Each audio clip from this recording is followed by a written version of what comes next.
My name is Tavifa. I'm a professional violinist. I did my undergrad and master's in violin performance at Peabody Conservatory. I graduated 3 years ago, and since then I did a lot of orchestra auditions for the top orchestras in the United States and play a lot with smaller orchestras in the Baltimore area and DC area, as well as teaching my 26 students every week. Besides that, I do also a lot of other things, but I think that for the sake of this video, for you to kind of trust me with some of the advice that I'm giving, I think that information is enough. This channel that I have here is mainly with vlogs, a lot of day-to-day videos from my life as a musician. So if you're a musician and you're watching this, welcome. I wanted to create this video because it genuinely brings me joy to share some of the things that I'm learning with other people that are curious and interested. For example, the way I did with my first score videos, and then the videos that I did where I share my practice routine. When I thought about this video, the first instinct actually was that I'm not allowed to do so because I'm not part of the Philadelphia Orchestra, of the National Symphony, or the New York Philharmonic. I'm not part of these top orchestras in the country with musicians that are so amazing. They have so much to say. But at the same time, it's not like I'm not playing with orchestras. I have so much experience playing with smaller groups that still have the same musicians that play with those bigger orchestras. I think that this video generally can give you so much information if either you are an adult learner that got invited to play in a community orchestra, or if you are a young professional that just got an orchestra job, or if you're a young professional that kind of got a call to substitute with an orchestra and you're trying to figure out what exactly can I do to feel comfortable to succeed with these orchestra rehearsals. Number one priority for me is not just going there, playing well and playing fun. I also want to be asked to come back. You're asked to come back not when you're just a really good player. There are a lot of things that come into play. How people are feeling around you, the overall vibe that they're giving, the overall experience of people around you. So all of that is taken into an account when you are invited back. And this is why I want to go through as many details as possible. I'm giving a lot of this advice from a string player perspective. I don't know much about woodwinds and brass and percussion and harp when it comes to orchestra etiquette. I'm sure you guys have your own way of just like your own thing. There's some things that I will mention. If there's anything that you would like to add, that will mean a lot to me.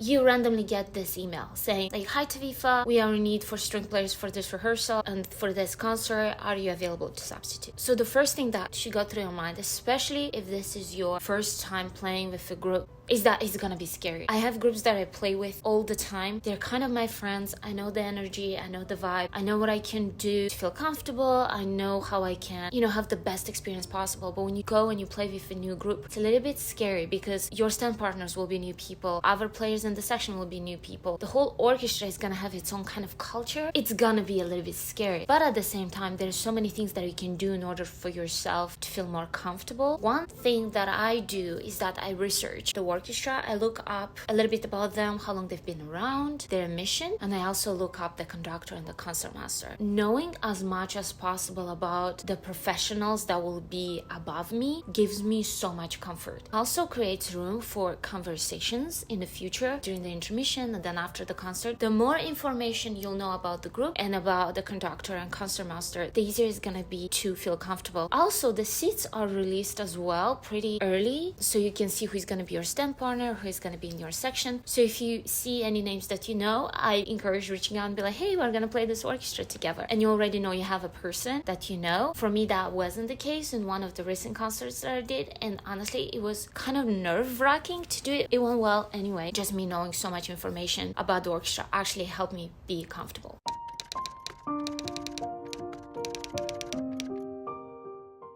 In terms of your musical preparation, make sure that your instrument works. For professionals, it's always in good shape. Like, instrument has to be in good shape because we perform a lot anyway. I perform a lot anyway. I play auditions a lot all year long. My instrument is in good shape. But I know that sometimes you kind of put your instrument aside for a while and then you pick up, and you have to make sure that no strings are popped, that bridge is still there, all of the things are in order. Same with woodwinds and brass. You have your own tools and things that you have to make sure you have. Like, even for oboes, that that you have enough reeds. So just like making sure that you have all of those tools necessary for performing well. When you get the music, the first thing that I recommend doing is listen to recordings. Oftentimes the conductor of the orchestra is gonna share some of the recordings that they find beautiful or inspiring, or something that they are looking up to interpretation wise. I recommend using those specific recordings, listening through them with the music in front of you. When you listen to the music, make little markings. I usually put a star right on the side of a staff for the passages that I have a feeling that will be really difficult. Not gonna lie, there are some slow movements that I never practice because I know I'll be good, but the first movements, fourth movements especially, sometimes the timing is so quick, like the tempo is so fast, that no matter what, you gotta practice, you gotta stay in shape, and you gotta show up and play very well. I also recommend paying really close attention to where the rehearsal numbers are, or the rehearsal letters. During the rehearsal, that's something that the conductor will call out and say, now let's start third measure after A, or fifth measure after K, 3 measures before 24. You have to know where that is located. A recent concert that I played, I couldn't find letter I. It was just so annoying. It was just like this page that was just with so many notes, and it was just so dark,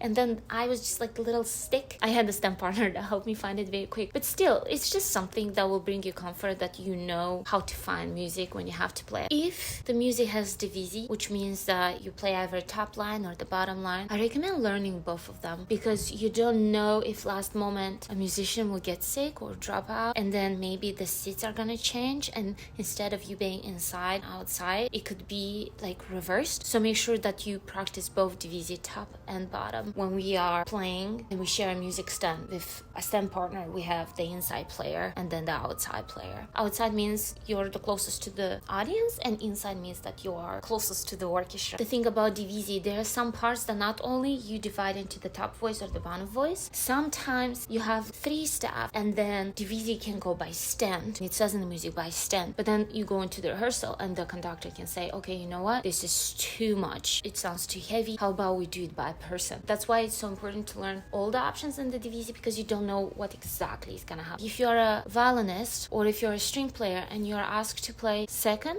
or even third chair, you have to learn the solo. You don't learn them to show off, you don't learn them to prove to yourself that you can do them. It's just part of your responsibility because of the seating that you got. If by any terrible thing the concertmaster cannot be there, then everyone's gonna shift a chair up. And if the assistant concertmaster is just flipping out and they're like, you know what, I cannot play this, you as a third chair will have to play these solos. So it's just a good challenge for you if you stay up front. That is something that might be nice for you to have under your fingers. But do not tell anyone that you learned them.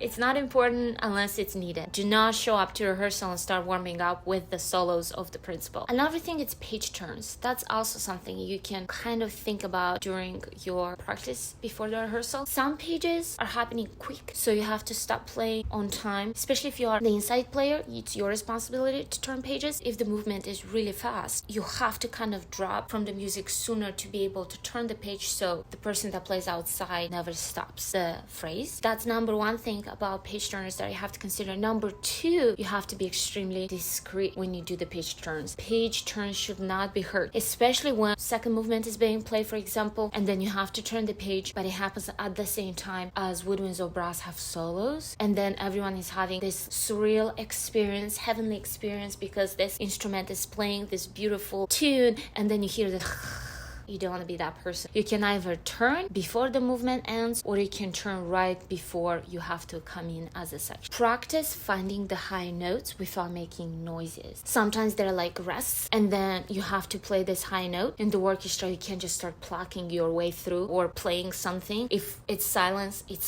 and then you have to start playing. So a way to do that is just practicing the shifts as much as you can. I think even in rehearsal, if you're gonna pluck it very gently to just hear it, it's totally fine. But it can be this announcing that you're looking for that high note that's very difficult to find. Sometimes conductors would ask to have measure numbers in your symphony or whatever piece you're playing, so make sure you do that. If they don't ask to do that, you can still do that anyway, but the chances is that nobody's gonna do it, so you will need that. But if they ask, you gotta show up with the measures counted accordingly. And when you do that, make sure that you're careful when you have the repeats, because that can be a little confusing, especially with the first ending and second ending. Another Another thing about measures, for example, if you have like a chunk of, let's say, 34 measures and it just stays there, 34 measures break, you have to know what's happening, because sometimes conductor might forget to show you to come in. What I usually do, I listen to the recording and I kind of divide them. If it's 34 measures, it could be 10 measures is where viola has melody, and then 10 measures later have the cello has melody, and then 14 measures the brass has melody, and then you come in. That way you know exactly what's happening, so you're never lost. You're always aware of where the music is. And then you practice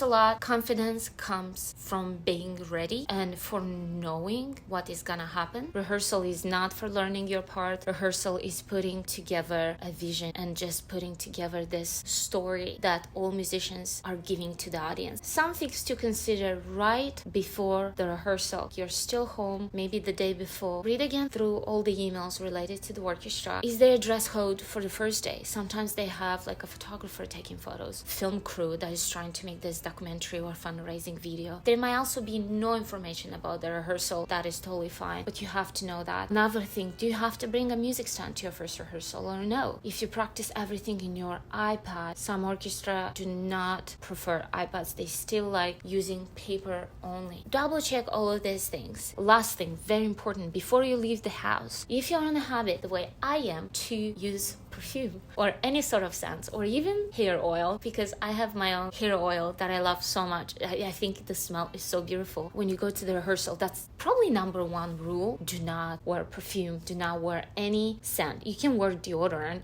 but don't wear perfume, because as a string player, that might not be a big deal for us, even though I think it's a high chance that maybe string players might be also allergic to certain smells or just like be uncomfortable in being in your smell. But at the same time, you have to consider instruments that kind of use their lungs to play, like woodwinds and brass. That's the last thing that they want, is to kind of inhale some strong smell that might mess with their playing. When you check that email for whatever you have to bring, music stand or an iPad, also check the rehearsal times. That is something that I love doing, just having snacks with me and having a little sandwich if I know that the rehearsal is going to be quite long. Some rehearsals sometimes are from 10 a.m. until 5 p.m. Sometimes orchestra provide food, sometimes they don't provide food. Just read carefully, and if you can make as much preparation as possible before the first rehearsal, then you're gonna have a lot of fun. Do not miss rehearsals leading up to a concert. You're either in or you're out. When you commit to a performance or when you commit to a group, you commit to every single rehearsal and to the concert. If you cannot do it, I think it's nicer to just say, I'm so sorry, I cannot do this commitment because of previous appointments that I cannot reschedule, instead of agreeing and then kind of half being there, because that is just not professional.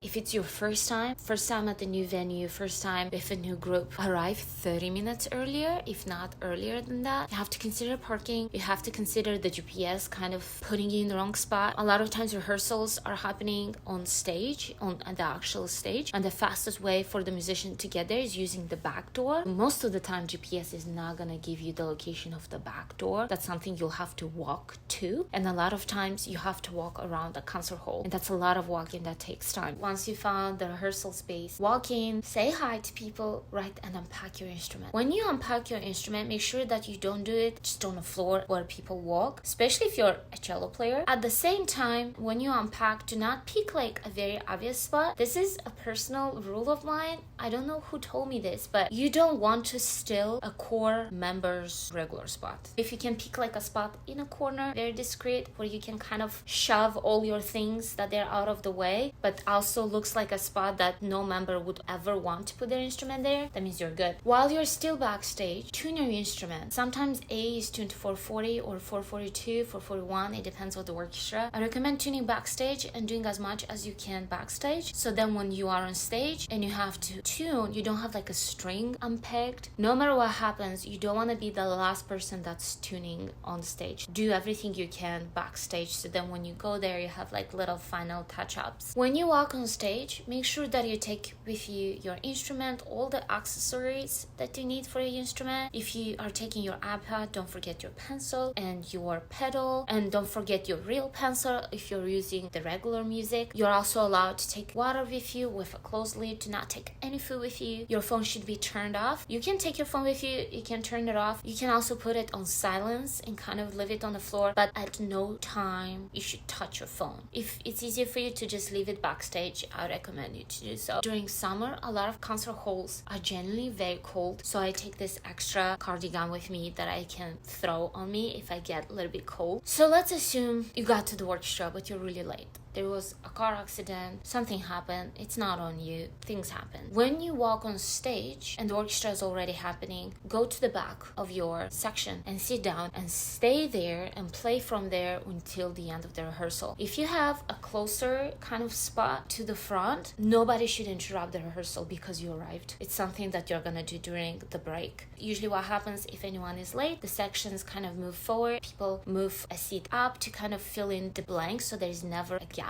It's just something that you can wait for until the break. You got there on time, you took all your stuff, and you found your seat. So when you found your seat and your stem partner is there, I recommend saying hi to your stem partner. You can ask, what is your name? Is this your first time playing with the group? Do you know anyone else in the orchestra? Kind of random questions that can start a conversation, because it's always so much easier to play with someone that you already talked to. Obviously, people can be nervous and can be awkward, and so what? It doesn't mean that they are still not kind and professional and sound good. So just make an effort to have this conversation. During this time, also talk a little bit about Divisi if you can, and talk about the page turn. If you are inside player, obviously you're gonna be the one turning the page. There's an exception to this if you use an iPad, because sometimes the outside person is the one who would like to still use the page turn. So just something that talk about like who's gonna turn the pages. Lastly, you also have to talk about which music you're going to use. In the first rehearsal, you can get the main copies of the orchestra, or both of you came with their own music, and maybe some of you wrote a lot of fingerings that you kind of rely on. Just have this conversation of which music are we going to use in the rehearsal and in the concert. That decision is being made on the first rehearsal, and then you just perform with it, because there are a lot of markings that will be just too tedious to kind of transfer back and forth. This time is also good to just say hi to the concert master. If there is any Divisi, remember that we talked about that like are kind of weird and confusing, you can double check with the concert master and ask, hey, do we play this by stand? Do we play this by person? If there's no Divisi and there's like literally nothing you can talk with the concert master about, don't bother them. Don't force it. If you feel like talking, go talk. If don't, you don't have to. Now you have about 15 minutes, 10 minutes, 5 minutes before orchestra starts. Totally recommend warming up a little bit. Don't warm up with your concerto, crazy difficult excerpts that you're gonna play in your audition next week. Don't warm up with the concert master solos to kind of show people that you can do better. You can warm up with slow scales or some arpeggios or some like finger patterns. Don't draw attention.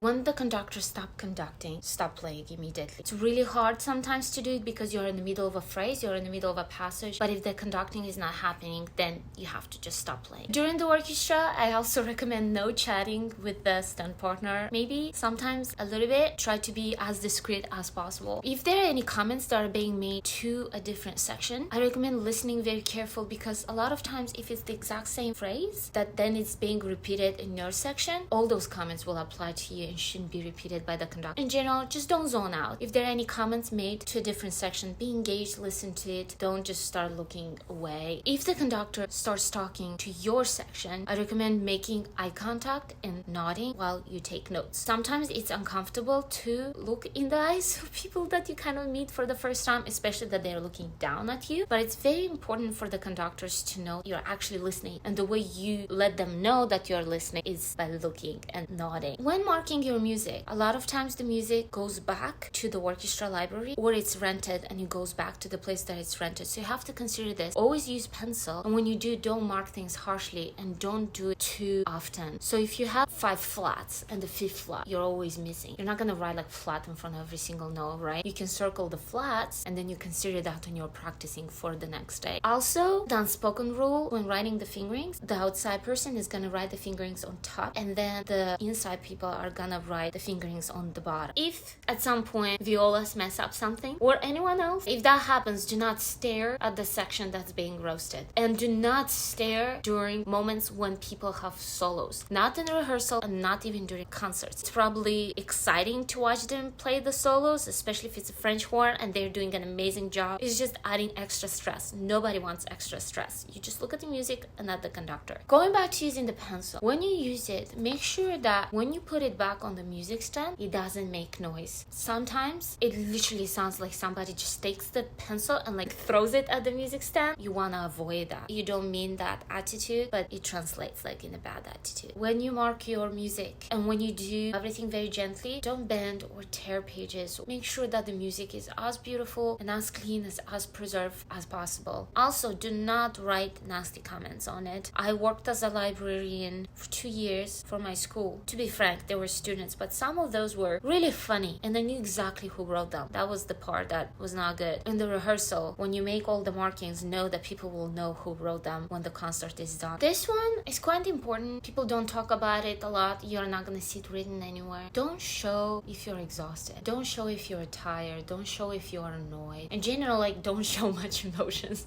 except being excited and at peace. That kind of emotion translates so easily. Some days are genuinely really difficult and some days are easy. Just don't show which ones are which. If there are any bow changes and it didn't make it all the way back to you, don't stop the orchestra rehearsal because you didn't get the bow. Wait until the intermission and take them. If you are part of the section, make sure that you don't break the chain. If concertmaster passes back bows or articulation or any kind of changes like the shifts or what strings you have to be on, make sure that you pass it back so it reaches the last person. Don't stand out in sound. Even if there is a very difficult passage, even if it says 3 fortes, if you play louder than your stand partner, if you can't hear your stand partner, that means you're doing it wrong. Because in the end, what matters in the orchestra is creating this overall sound that you pass to the audience. Nobody wants to hear first section and the third chair of the first section. If you have a question and you're in the back of the section or even in the middle of the section, you have to pass it to the concertmaster and they will tell you the answer, or you wait until intermission to ask that question. At no time in the orchestra you're allowed to raise your hand and be like, maestro or conductor, I have this question, can you answer it for me? It's an etiquette breach. When you're in the rehearsal, I also recommend watching your principal as much as you can, not for the direction of the bow, but also for the part of the bow, for the articulation, for sort of the energy and the body movement, and try to imitate as much as possible that which you see, especially when there are some passages that require playing on D string or on G string, on like sort of high strings. You playing the exact same fingering as the principal of your section will create this beautiful cohesive sound from your section. If you have to cough or sneeze or yawn, try to do that as discreetly as possible, especially the yawn. You gotta cover that or you gotta pretend it's not happening. It's quite offensive, and it's offensive to the conductor and it's offensive to other players. Something that it depends of the orchestra, they don't like crossing their legs under the chair or putting one leg on top of the other leg. Anytime in the rehearsal, your 2 feet have to be on the floor. That's usually the rule that I live by.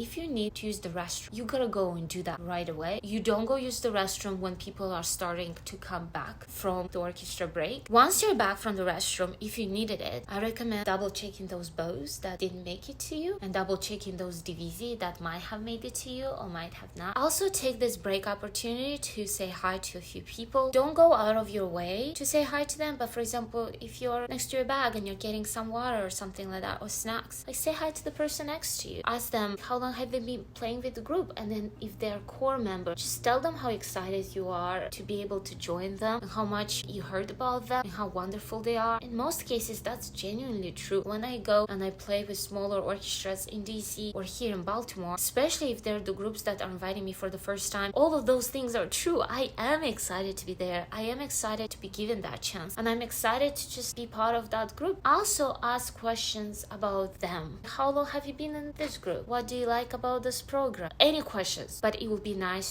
to use this break to sort of kind of let people know how you are as a person by interacting with them. If you haven't done so, I recommend saying hi to the conductor. It's always nice. Again, the way you talk to your stand partner to be more comfortable, it's equally important to say hi briefly to your conductor, because then it's easier to have a conversation during the rehearsal, like a musical interaction with a person that you talked versus a person that you haven't talked before to. Do not leave your instrument on a chair. There's so many reasons for that not to be okay. Number one, it's too expensive. If anyone is gonna walk by and it's just gonna fall, I know you have insurance, but with a lot of instruments, they're just gone. Nothing will replace them, nothing will fix them. Two, a lot of times there's seating changes during the rehearsal. The stage crew doesn't want to deal with holding your instrument and putting it back. Also, during the break, do not walk through the percussion setup. Sometimes it looks like they have this chaotic mess out there, but everything is planned, everything has meaning, everything's calculated, and you are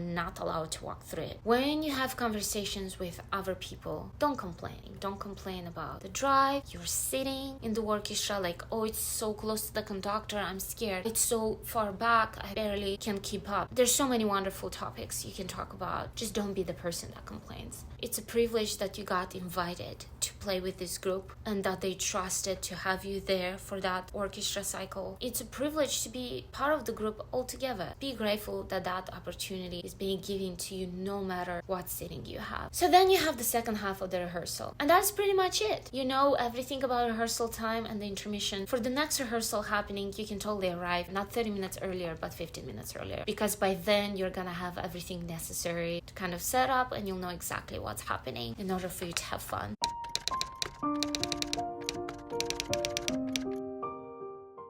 It's common for the conductor to make speeches, to say something to the audience, talk about program, talk about mission, their life experiences, things like that. It's important that during this time, you just listen. You don't act surprised at what they're saying. You don't act like they're lying. Just listen. Because sometimes those stories are like, what? You will hear them for the first time, but you're paid to pay a concert and you just play the concert. Follow the dress code. You will get an email with outfits you're allowed to wear, outfits that you're not allowed to wear, all the details that you can have, what kind of high heels you can have, hair, makeup, accessories. Some orchestras give you so many details. And the truth about all of this is that I don't think they'll go after you if you show up and you're like kind of like half naked, even though the dress code says don't do that. I don't think people nowadays will tell you go get your sweater. They will just not invite you again. Make sure that you just follow the dress code. It's pretty clear. For the concert, just arrive on time. Arriving on time means 15 minutes before the concert. Make sure that you have fun and you enjoy the music. It's super important that you go there, you're focused, you're excited, but also it's a cool opportunity. And I feel like a lot of times in the moment we get kind of freaked out and we don't realize what is happening, and then days are going by and we look back at it like, wow, that was such a great opportunity, I'm so happy I did it. But in the moment we weren't really enjoying it, so just enjoy it. During the intermission in the concert, I recommend to actually take a little break. Don't make a phone call during that time. Don't go say hi to your family. Don't lift heavy stuff. Use the restroom if you have to, and then actually have a break. That is given for your body to rest, for your mind to rest. Don't forget that in a concert you are in this high intensity emotion that you need break from, and then you go back. And then after the concert, you can say hi to as many people as you want. I recommend not only taking your instrument with you, but also taking your music, because sometimes the sitting kind of changes. And I had it one time in my life happening, one time, and it scared me so badly. What they did, instead of moving all the things back, they just got rid of the first two chairs and the music stand, and then everyone sat down. So then I came back for the second half of the concert and I started playing the music, only to realize that I did not have my music. It wasn't my fingerings, it wasn't anything, and I was principal, and it was scary. During the intermission, I recommend just taking your music with you if you know that things will start moving around. And during the concert, if there are any mistakes or somebody forgot to come in on time or some things went wrong, don't smile, don't show emotions, don't point it out. Most of the time people have no idea what's happening. Don't be the person that tells them that something's wrong.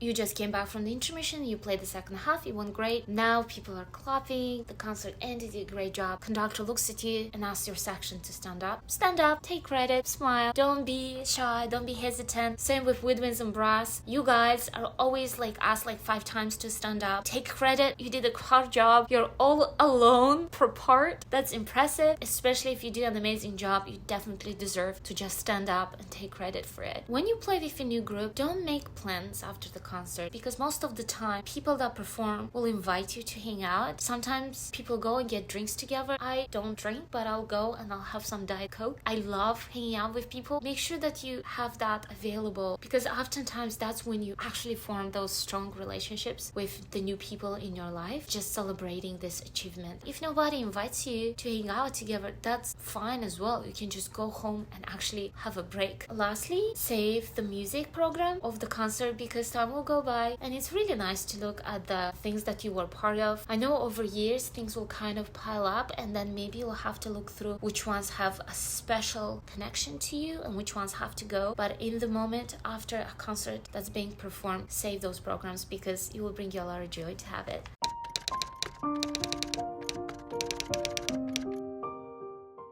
If I missed anything, please let me know. I'm super curious to know about some orchestra etiquette that I kind of forgot to mention. If you enjoy this video, make sure that you like it and you share and you comment, because usually those kind of interactions with a video is what makes video reach out more people, and then our community is just gonna get bigger and I'm gonna keep making a lot of cool videos. Thank you so much for all your time, and I'm going to see you in my next video. Bye!